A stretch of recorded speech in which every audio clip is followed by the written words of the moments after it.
ঘন জঙ্গলের মাঝে হঠাৎ মাটি কেঁপে ওঠে। বিশাল এক টি-রেক্স ডাইনোসর গর্জন করে এগিয়ে আসে। ডাইনোসরের ঠিক তখনই পাহাড়ের আড়াল থেকে উঠে দাঁড়ায় কিং কং, চোখে আগুন, বুকে যুদ্ধের আহ্বান। ডাইনোসর ঝাঁপিয়ে পড়ে। কিং কং শেষ মুহূর্তে পাশ কাটিয়ে যায়। একটা ধাক্কার শব্দ, গাছ ভেঙে পড়ে। ডাইনোসর লেজ দিয়ে আঘাত করে।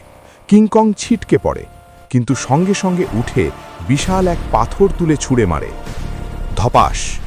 ডাইনোসর আহত হলেও শেষ আক্রমণে ঝাঁপায়।